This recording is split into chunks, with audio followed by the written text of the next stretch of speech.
Baik, teman-teman semuanya, ketemu kembali dengan saya, dengan Teguh, dengan Dr. Teguh. Mudah-mudahan semua teman-teman sehat semuanya ya, sehat semuanya ya. Saya juga sehat, teman-teman juga sehat, seluruh keluarga juga semuanya dalam kondisi yang sehat, tidak kurang suatu apa. Baik teman-teman, saya hari ini kepingin mengajak teman-teman kalau yang mungkin sudah biasa atau mungkin belum pernah atau mungkin kepingin mencoba untuk melakukan atau memberikan donor darah pada di unit transfusi darah DUTT. Ya, saya hari ini ingin mengangkat topik atau hal yang terkait dengan kuesioner donor. Ini yang saya pegang teman-teman. Jadi saat sekarang ini contoh kuesioner donor yang harus diisi oleh seseorang yang akan menjadi donor darah. Itu teman-teman. Jadi di saya ini karena sekali lagi ini sedang kondisi COVID ya, jadi kondisinya sedang pandemi, jadi memang agak beda. Kalau dulu kuesioner donor itu diisi hanya 1 lembar saja. Kalau sekarang kami harus 2 lembar ya. 2 lembar. Kenapa 2 lembar? Karena ternyata teman-teman sekarang harus ada tambahan formulir untuk screening donor terhadap COVID. Nah ini yang agak beda teman-teman. Kalau dulu kan standar formulirnya, kemudian sekarang ditambah dengan screening untuk COVID. Buat apa sih? Ya semuanya untuk kepentingan dua pihak.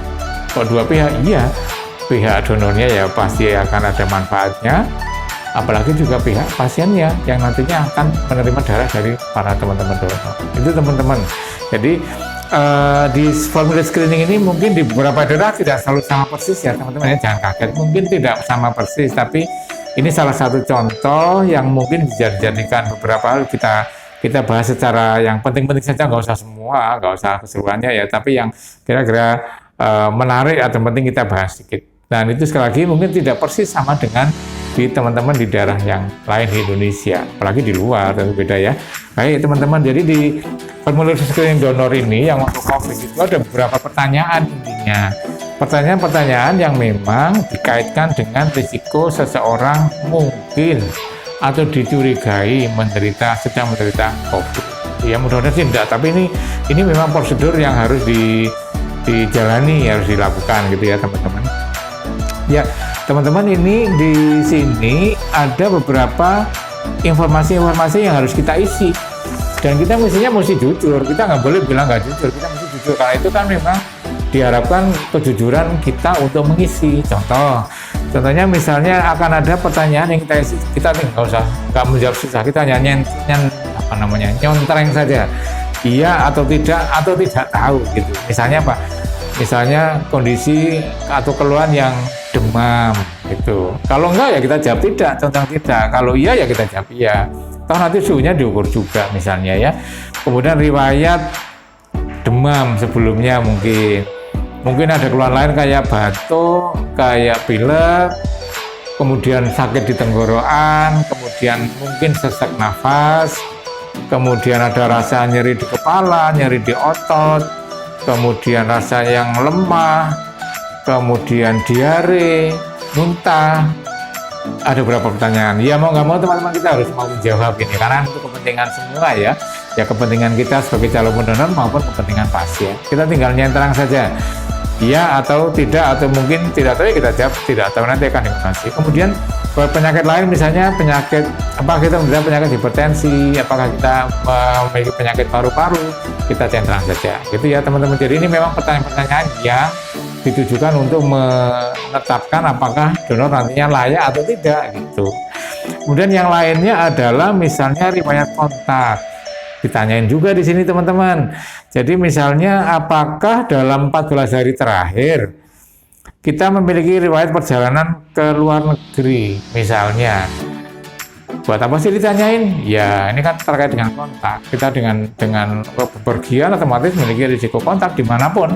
Apalagi kalau ke luar negeri kan jaraknya lebih jauh, kontaknya dengan lebih banyak orang gitu misalnya ya. Pertanyaan lain misalnya adalah perjalanan dalam negeri ke kota lain, mungkin ke Jakarta. Kalau saya di Jogja nih, misalnya ke Jakarta atau ke Solo, kemana ya sebenarnya sih juga belum tentu ya bahwa ya pergi ke Jakarta sana lebih tidak aman, belum tentu juga, tetapi semua harus dinilai, harus di-skor, sehingga nantinya akan muncul donor ini layak enggak sih, misalnya begitu. Dan yang ketiga juga adalah apakah dalam 14 hari terakhir berkunjung ke fasilitas kesehatan. Maksudnya apa? Maksudnya ya berobat, mungkin ke dokter, mungkin ke rumah sakit, mungkin ke lab dan sebagainya. Kenapa ini dijadikan pertanyaan? Iya, karena kan untuk mengetahui riwayat kesehatan dalam minimal 14 hari terakhir. Ini yang kemudian dilihat untuk menilai, ya, menilai kira-kira calon donornya apakah kira-kira berisiko atau dicurigai ada potensial untuk menderita COVID atau tidak, misalnya begitu. Kemudian hal lain misalnya apa? Misalnya apakah ada kontak keluarga yang menderita HIV, misalnya HIV jadi teman-teman menderita COVID atau tidak. Kemudian apakah tetangga dan sebagainya, itu kan kontak, itu berisiko. Meskipun sekali lagi saya sampaikan bahwa WHO itu merekomendasikan bahwa belum ada bukti ini sebenarnya bahwa darah donor yang ditransfusikan ke pasien itu hanya membawa penyakit COVID, belum tentu juga. Kemungkinannya masih sangat kecil, tetapi seluruh kehati-hatian harus kita lakukan. Oleh karena ini tetap harus kita isi atau kita perhatikan. Nah, teman-teman semuanya, kalau sudah selesai mengerjakan ini dan kita yang lolos, maka kita juga ada screening nih. Kalau ini teman-teman yang sudah biasa donor nggak akan kaget lagi, karena semuanya ada lembaran screening donor atau kuesioner donor yang isinya nanti ada identitasnya, ada nomor KTP-nya, ada nama lengkapnya, ada jenis kelaminnya, ada berat badannya berapa, tinggi badannya berapa, kemudian ada data-data identitas lainnya. Kenapa buat ini penting? Ini juga penting ya. Donor kan nanti akan masuk ke database. Kalau ada apa-apa kita bisa kontaknya. Kalau kita butuh bantuannya kita bisa mengontak juga. Sehingga database-nya supaya akan masuk di teman-teman di UTD gitu ya. Kemudian juga data tentang kapan donasi terakhir. Ya, teman-teman ingat kan kalau laki-laki ya paling cepat 3 bulan. 2 bulan. Kalau wanita ya paling cepat 3 bulan baru boleh donor lagi gitu, teman-teman. Jadi nggak boleh saya mau donor lah. Jangan.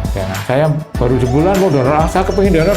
Pokoknya mau donor karena kepingin. Nggak boleh, tetap ada aturannya. Dan itu semua dibuat atau ditetapkan untuk juga menjaga keamanan kesehatan dari teman-teman donor sendiri. Itu yang poin penting sebenarnya, oke ya. Kemudian nanti ada beberapa isian-isian diisi oleh petugas UTD, misalnya apa? Misalnya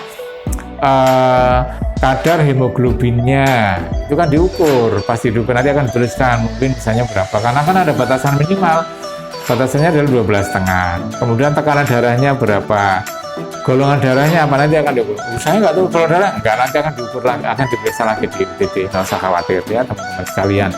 Kemudian nanti akan ada, jangan lupa bahwa kuesioner ini juga sekaligus berfungsi sebagai info consent.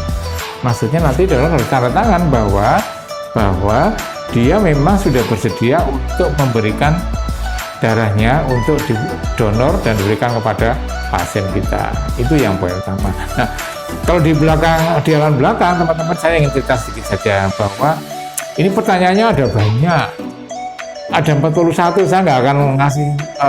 Kalau yang teman-teman udah biasa, mungkin udah biasa membaca ya, tuh jangan nggak dibaca loh ya, teman-teman harus dibaca karena itu kan ada pernyataannya masing-masing. Ada 41 nih, nanti saya bahas, tapi mungkin tidak usah semuanya ya, karena waktunya ya nanti terlalu lama lah ya. Dan yang mungkin yang cukup penting saja dulu. Dan dari pertanyaan-pertanyaan ini memang sekali lagi kita sebagai calon donor harus jujur. Kita nggak boleh jawab supaya lolos donor jawab aman semua, ajak sehat semuanya, jangan. Semuanya harus jujur. Sekali lagi, kepentingan kita sebagai calon donor dan juga kepentingan pasiennya itu yang harus kita utamakan. Contoh di sini ada pertanyaan yang umum, misalnya apakah merasa sehat atau tidak. Kalau saya tidak merasa sehat ini jangan donor, kan begitu ya. Sedang minum antibiotik atau tidak, misalnya. Ya kalau jawabannya iya pasti disuruh menunda. Kenapa? Tapi saya sehat, fit, tapi saya sedang minum antibiotik. Ya artinya kemarin sakit dong. Jangan belum sembuh, sehingga baru diminta untuk menunda sementara. Biasanya begitu ya. mungkin minum obat-obatan lain dan sebagainya untuk infeksi, atau misalnya gini, nah ini nih penting nih, kalau dalam waktu 48 jam terakhir apakah sedang minum aspirin atau obat yang mengandung asam asetil salisilat atau tidak. Ya kalau kita nggak minum obat nggak masalah, tapi kalau kita yang minum aspirin itu usahanya apa sih? Itu obat nyeri kepala bisa, kadang-kadang ada aspirin. Ada juga yang dipakai aspirin dipakai untuk obat-obat yang untuk mencegah penjendalan darah, artinya obat pengencer darah. Nah kalau ada aspirinnya atau pernah sedang minum aspirin, maka biasanya tidak disarankan untuk donor terlebih dahulu. Kenapa? Karena aspirin ini mengganggu fungsi sel trombosit. Jadi kalau kita donor sementara kita sedang minum aspirin, darahnya diproses menjadi trombosit untuk pasien yang butuh trombosit, maka trombosit menjadi kurang bagus, jadi jelek, sehingga mungkin nanti kemanfaatannya tidak bagus untuk pasien yang mendapatkan darah kita. Itu intinya, sehingga beberapa pertanyaan memang akan diberikan dan harus kita jawab dengan, sekali lagi, kita mesti jujur, tidak bisa tidak, gitu ya. Kemudian demam. Kenapa itu menjadi penting? Ya penting dong, demam kan juga cerminan dari kondisi tubuh kita. Apakah sedang fit ataukah tidak? Kalau seseorang yang demam ya pasti tidak fit itu. Ya biasanya kita minta ditunda dulu. Nanti kalau demamnya sudah reda, oke, mari donor. Misalnya begitu, gitu ya. Kemudian adalah ini, kalau wanita pasti sedang akan ada pertanyaan nih, apakah sedang datang bulan atau tidak? Oh iya, tapi ini udah hari ketiga, tetap belum boleh. Jadi disuruh nunda dulu, gitu ya. Paling enggak nanti kalau habis selesai ya paling enggak seminggu kemudian, gitu, nggak boleh langsung kan. Kan kalau wanita kan sudah seperti donor rutin tiap bulan tuh, ya menstruasi atau datang kan rutin tiap bulan. Jadi kalau pas sedang mengalami ya sebaiknya ditunda dulu, misalnya begitu. Kemudian yang wanita yang sedang menyusui atau hamil ya alangkah baiknya jangan dulu. Kepingin donor boleh, tapi nanti setelah selesai kehamilan, setelah melahirkan, setelah menyusui bolehlah. Tapi kalau sedang maka jangan lakukan. Tuh. Kemudian ada lagi nih pertanyaan kapan donor terakhir? Buat apa? Iya, kenapa ya? Ini jadi poin juga nih teman-teman. Donor hari ini, kemudian pertanyaannya kapan boleh donor lagi? Ya di beberapa hotel udah dibuat sistem otomatis sih, kayak di kita juga sudah ada sistem otomatis. Jadi begitu hari ini donor, nanti akan mendapatkan SMS ucapan terima kasih donor, dan juga Anda boleh donor lagi kapan, tanggal sekian, bulan sekian, tahun sekian, itu tidak masuk. Kenapa itu menjadi poin penting? Oleh karena ini juga keamanan donor sebenarnya. Kenapa keamanan donor? Iya, karena kalau hari ini donor, belum waktunya donor sudah donor lagi, kan sebenarnya seolah-olah kita mengorbankan diri.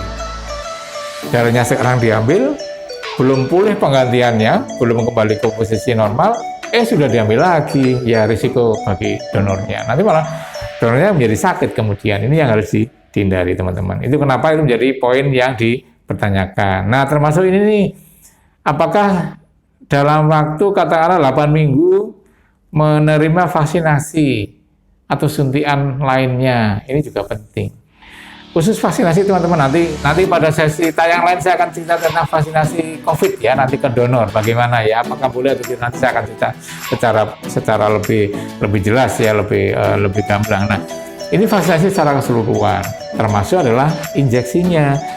Kalau vaksinasinya disuntikkan, maka jangan lupa bukan hanya vaksinnya, tapi juga suntiknya. Jadi kalau orang suntik itu kan namanya dilakukan ditindakan, dia kan diberi luka.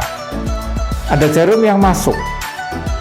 Nah, jarum yang masuk ini tetap akan ada risiko bahwa itu akan terkontaminasi oleh kuman, entah virus, entah bakteri dari luar. Itu yang memang dihindari. Makanya kalau itu modelnya suntikan, maka ya biasanya paling cepat tuh 6 minggu, 8 minggu kemudian baru boleh donor. Karena untuk semuanya dilakukan dalam rangka untuk mengamankan darah. Dan juga tidak lupa untuk juga mengamankan donornya sendiri. Jadi ini poin yang menurut saya cukup penting gitu ya. Kemudian nanti ada pertanyaan-pertanyaan lain yang juga diberikan. Misalnya apakah Anda pernah menerima transfusi darah dalam 12 bulan terakhir. Maksudnya apa? Ya kalau orangnya donornya udah pernah habis transfusi dalam waktu 6 bulan yang lalu, ada risiko, maka harus menunggu selama minimal ada 12 bulan. Misalnya begitu. Jadi ya teman-teman ya, terus nanti ada pertanyaan lain, misalnya apa? Misalnya apakah pernah tertusuk jarum misalnya, atau karena ada berhubungan seksual dengan orang dengan HIV misalnya, dan sebagainya. Kemudian pertanyaan lain misalnya apakah pernah menderita penyakit kuning, penyakit hepatitis misalnya. Oke, ini yang mungkin menjadi poin-poin penting dalam pertanyaan saya. Lagi nggak sebutkan seluruhnya ya teman-teman ya, maaf, tapi itu yang paling penting yang akan ditanyakan dan harus kita jawab dengan sejujur-jujurnya. Karena sekali lagi kepentingannya itu tidak hanya untuk kita, tapi juga untuk semuanya, untuk pasiennya juga gitu ya teman-teman sekalian. Kemudian juga nanti akan ada pertanyaan misalnya bagian ke Inggris, ke Afrika, ada apa sih kok, kenapa harus ditanya ke Inggris? Ya memang betul, ini kan pesan diambil standar ya secara internasional, sehingga ada beberapa di negara tertentu yang memang ada penyakit khusus yang itu biasa dihindari. Nah oleh karena itu beberapa pertanyaan memang, apakah pernah dalam waktu 3 tahun terakhir pergi ada di luar Indonesia misalnya. Nah itu poin yang harus kita perhatikan. Tapi intinya sebenarnya pertanyaan ini misalnya yang mudah dijawab, asal kita jujur, kita jawab adanya, sudah nggak ada masalah teman-teman sekalian. Itu teman-teman mungkin ya beberapa hal yang ada di kuesioner ini. Nanti tentu lengkapnya teman-teman yang sudah biasa donor bisa membaca, tapi yang belum pernah donor nanti sudah akan cermati, oh ternyata kita tanya banyak hal ini sebenarnya tujuannya sangat baik ya, untuk kita sendiri sebagai donor dan juga untuk pasien, semuanya untuk kebaikan. Karena begini, kita donor darah merah diberikan pada pasien yang membutuhkan sel darah merah, pasiennya sembuh, tapi jangan sampai kita pasiennya sembuh dari sakitnya tapi kita memberi bonus infeksi kepada pasien, itu yang selalu dihindari. Oleh karena itu maka screening dalam bentuk kuesioner tetap harus dilakukan. Nah nanti teman-teman kalau sudah jawab lengkap, maka tinggal tanda tangan. Biasanya teman-teman jangan lupa harus tanda tangan bahwa ini telah diisi dengan baik, dan sekaligus tanda tangan bahwa darahnya bisa diambil, persetujuan, serta bahwa kalau nanti hasil pemeriksaannya ada masalah ya kita bisa diberitahu, kita bersedia untuk diberitahu oleh unit transfusi darah. Saya kira itu ya teman-teman ya ini pokoknya sekilas beberapa hal-hal seperti ini. Nanti mudah-mudahan ini sangat bermanfaat bagi teman-teman sekalian. Silakan teman-teman boleh komen, boleh like, dan jangan lupa subscribe. Jangan lupa ya, nanti jangan lupa subscribe. Nanti kita akan ketemu lagi di edisi yang berikutnya. Insya Allah kita akan datang terus untuk episode yang berikutnya. Lagi begitu teman-teman, salam sehat, terima kasih, salam donor. Kita akan ketemu lagi di sesi yang berikutnya. Salam, assalamualaikum warahmatullahi wabarakatuh.